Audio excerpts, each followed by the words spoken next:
नमस्कार, मैं वीरेंद्र सिंह रावत एक नए वीडियो के साथ आपके सामने खड़ा हूं। आज मैं caste system a mechanism of social exclusion विषय पर बात करने जा रहा हूं। पिछले वीडियो में मैंने सामाजिक बहिष्करण या सोशल एक्सक्लूजन पर सैद्धांतिक बात की थी। इस वीडियो में मैंने अमर्त्य सेन के हवाले से सोशल एक्सक्लूजन के प्रकारों पर बात की थी।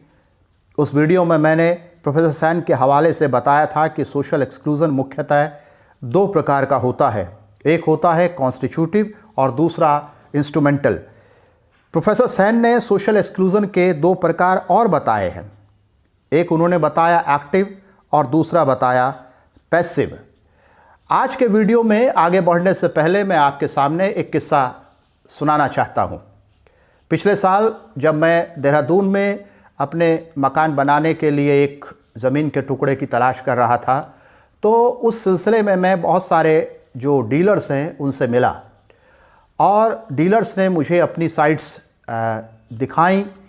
जब वो अपनी साइट्स दिखा रहे थे तो उनमें से एक डीलर ने ये बात कही कि हमारी ज़मीन साफ़ सुथरी है। मुझे लगा कि ये बात वो लीगल टर्म्स में कह रहे हैं, यानी वो ये कहना चाह रहे हैं कि उनकी ज़मीन में कोई भी फ्रॉड नहीं है, जिसके नाम ज़मीन है वही बेच रहे हैं और हमारे साथ में कोई धोखा नहीं होगा। फिर भी मैंने स्पष्टता के लिए और क्लैरिफिकेशन के लिए उनसे पूछा कि साफ़ सुथरी से उनके क्या मायने हैं। उन्होंने बताया कि साफ़ सुथरी से उनके मायने ये है कि वह किसी शेड्यूल्ड कास्ट को अपनी ज़मीन नहीं बेचते। और यही बातें और डीलर्स ने भी कहीं। अब सवाल यह है कि एक व्यक्ति जिसके पास पैसे हैं वह अपने रहने के लिए या किसी काम धंधे के लिए ज़मीन खरीदना चाहता है या खरीदनी चाहती है, लेकिन जाति व्यवस्था के नियम बेचने वाले पर यह दबाव बनाए रखते हैं कि वह शेड्यूल्ड कास्ट को अपनी ज़मीन न बेचे। इसके जाहिर सी बात है कि आर्थिक कारण है। जो डीलर है उसे लग सकता है कि अगर उसने ये ज़मीन अपने जातिगत नियमों के बाहर जा कर के किसी शेड्यूल्ड कास्ट को बेच दी तो उसके चलते जो है बाकी के लोग उसकी ज़मीन नहीं खरीदेंगे और उसे आर्थिक घाटा हो सकता है। इस संदर्भ में हम आज की जो बातचीत है उसको समझने की कोशिश करेंगे। इस वीडियो में मैं जाति व्यवस्था द्वारा किए जाने वाले सोशल एक्सक्लूजन पर बात करूंगा। मैं विशेष रूप से इस पर बात करूंगा कि जाति व्यवस्था के पास इकोनॉमिक एक्सक्लूजन करने के कौन कौन से तरीके हैं। हम देख रहे हैं कि अमेरिका सहित दुनिया के अन्य देशों में भी जाति व्यवस्था द्वारा किए जाने वाले एक्सक्लूजन और डिस्क्रिमिनेशन पर चर्चा हो रही है। चर्चा ही नहीं हो रही बल्कि जाति व्यवस्था जो एक्सक्लूजन पैदा करती है उन एक्सक्लूजन के खिलाफ कानून और नियम बनाए जा रहे हैं। सियाटल अमेरिका का पहला शहर है जिसने कास्ट डिस्क्रिमिनेशन के खिलाफ कानून पास किया है। संभवतः कैलिफोर्निया अमेरिका का पहला राज्य हो सकता है जो कास्ट डिस्क्रिमिनेशन के खिलाफ कानून बना दे। अमेरिका के करीब 23 विश्वविद्यालय कास्ट डिस्क्रिमिनेशन को नियमतः बैन कर चुके हैं।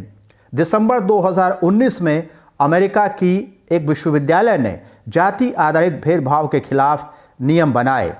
भारत में भी हम आए दिन एक्सक्लूजन और डिस्क्रिमिनेशन के अनेक मामले देखते हैं जिनका आधार और कारण जाति होती है। डॉक्टर अंबेडकर ने अपनी किताब कास्ट्स इन इंडिया में लिखा था कि castes are enclosed class. Professor Sukhdev Thorat ने अपने एक research paper caste social exclusion and poverty में लिखा, quote, caste is a system of social and economic governance और ऑर्गेनाइजेशन, अनकोट। यानी जाति सामाजिक और आर्थिक शासन का तंत्र है। जाति व्यवस्था प्रोडक्शन और डिस्ट्रीब्यूशन के संदर्भ में पारंपरिक नियमों को लागू करके लोगों की जिंदगी के सामाजिक और आर्थिक पक्षों पर शासन करती है। थोराट लिखते हैं कि, quote, caste system involves the negation of not only equality and freedom but also of the basic human rights, unquote। जाति व्यवस्था केवल समानता और स्वतंत्रता की ही विरोधी नहीं है, बल्कि यह मूलभूत मानवाधिकारों की भी विरोधी है। अगर जातियां बंद वर्ग हैं तो यह समझना ज़रूरी है कि जातियां वर्गीय हितों को कैसे साधती है। क्लास यानी वर्ग की अवधारणा में किसी वर्ग के सदस्यों की सदस्यता बनी भी रह सकती है और ख़त्म भी हो सकती है। उदाहरण के लिए, जो व्यक्ति आज किसी अमीर वर्ग का सदस्य है वह किसी दिन उस वर्ग का सदस्य नहीं भी रह सकता है। इस प्रकार आज जो गरीब है वह आने वाले दिनों में अमीर बन सकता है और उसका वर्ग गरीब से अमीर हो जाएगा। लेकिन जाति एक बंद वर्ग है, उसके सदस्यों की पहचान बदलती नहीं है। वे जिस जाति में पैदा हुए हैं वे उसी के सदस्य होकर इस दुनिया से कूच कर जाते हैं। जाति व्यवस्था अपने वर्गीय हितों यानी आर्थिक हितों को बनाए रखने के लिए जातीय संस्कृति के नियमों को नागरिक जीवन, सांस्कृतिक जीवन, राजनीतिक दायरों और आर्थिक हितों पर लादने के लिए नए नए तरीके तलाशती और उनको उपयोग करती रहती है। अब बात करते हैं कि जाति व्यवस्था इकोनॉमिक एक्सक्लूजन के लिए किन तरीकों और रणनीतियों का उपयोग करती है। प्रोफेसर थोराट ने अपने रिसर्च पेपर में बताया है कि सन 2000 में देश भर के 555 गांवों में इस बात को समझने के लिए अध्ययन किया गया कि जाति व्यवस्था मार्केट और नॉन मार्केट दायरों में एक्सक्लूजन और डिस्क्रिमिनेशन करने के लिए किन किन तरीकों का उपयोग करती है। यानी कि 555 गांवों में एक रिसर्च किया गया यह समझने के लिए कि इन गांवों में मार्केट प्लेसेस और नॉन मार्केट प्लेसेस में, मार्केट एक्टिविटीज़ और नॉन मार्केट एक्टिविटीज़ में जाति के आधार पर एक्सक्लूजन और डिस्क्रिमिनेशन किन किन आधारों पर किया जा रहा है। यह अध्ययन एक्शन 8 द्वारा किया गया। इसमें पूर्व, पश्चिम, उत्तर और दक्षिण के 11 राज्यों के गांवों को अध्ययन का हिस्सा बनाया गया। नॉन मार्केट प्लेसेस पर तो जाति व्यवस्था द्वारा बहिष्करण के अनेक उदाहरण मिलते ही रहते हैं, लेकिन यहाँ पर मैं मार्केट प्लेस में जाति व्यवस्था बहिष्करण को कैसे सफल बनाती है उसकी बात करूँगा। प्रोफेसर थोराट ने market discrimination, access to work and resources की हेडिंग से अपने इस रिसर्च पेपर में एक चार्ट बनाया है। उस चार्ट में उन्होंने समझाया है कि जाति व्यवस्था द्वारा आर्थिक बहिष्करण की मात्रा बहुत ज़्यादा है।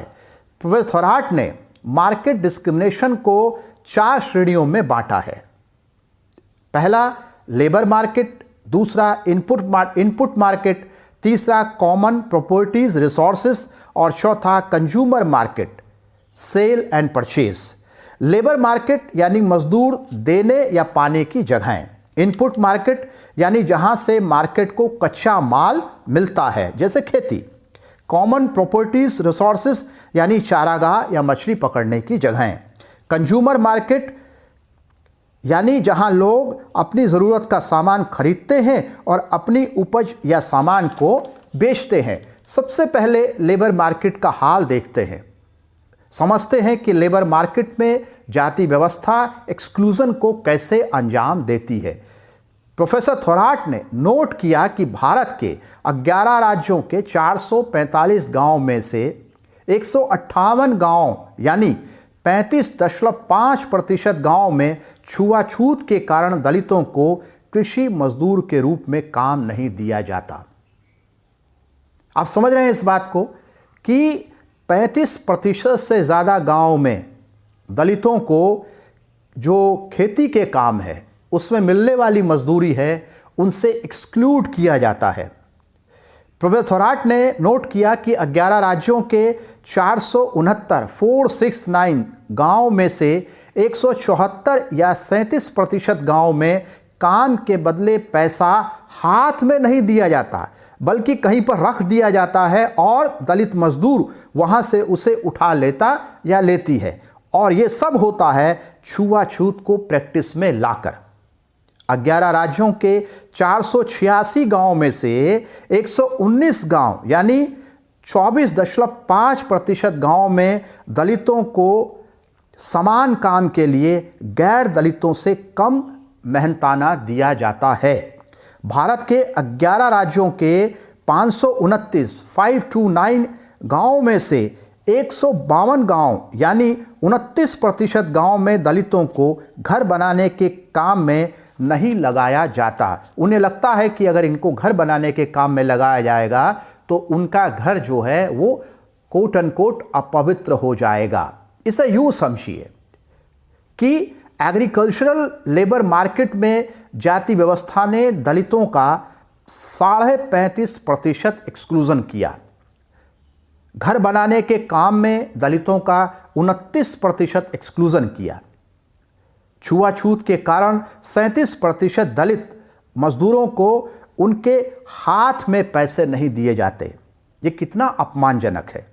आपको अपनी स्क्रीन पर जो चार्ट दिखाई दे रहा है उसमें से मैं एक और बिंदु पर आपके सामने बात रखना चाहता हूं। इससे भी आपको पता लगेगा कि जाति व्यवस्था किन किन तरीकों से एक्सक्लूजन करने में लगी हुई है। दिए गए चार्ट में से कंज्यूमर मार्केट के आंकड़ों पर विचार करें। 11 राज्यों में से 347 गांव के 162 यानी 47% गांव में दलितों को अपना दूध कोऑपरेटिव को नहीं बेचने दिया जाता। यानी कि उनके दूध को जो है वो अशुद्ध पॉल्यूटेड माना जाता है, दूध को पॉल्यूटेड माना जाता है। और इस तरह से 47% गाँव में जो दलित है वो कोऑपरेटिव्स को अपना दूध नहीं बेच पाते।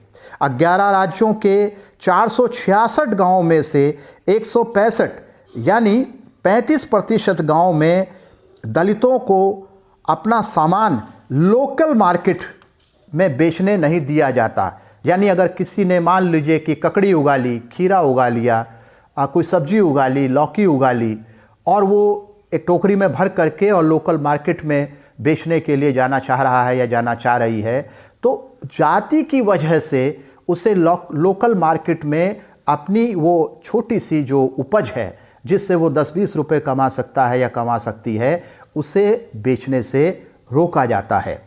तो ये इकोनॉमिक जो एक्सक्लूजन है उसके तरीके हैं और इसी से जो कास्ट है उसको एक क्लास के तौर पर प्रिजर्व करने की कोशिश की जाती है। 11 राज्यों के 360 गांवों में से 100 यानी 28% गांव के दलितों को दूध की कोऑपरेटिव से दूध नहीं खरीदने दिया जाता।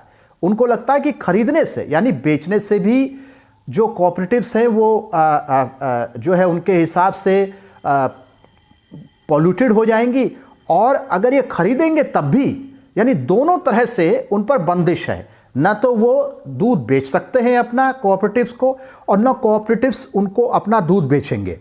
दोनों तरह से जो है उन पर बंदिशें हैं। इस तरह कास्ट सोशल एक्सक्लूजन का एक कारण बनता है। इस तरह के मैकेनिज्म से कास्ट क्लास की हायरार्की को बनाए रखा जाता है। इसी तरीके के अनुभवों से पैदा हुए सबूतों के आधार पर अंबेडकर ने कहा था कि कास्ट्स आर एंटी नेशनल।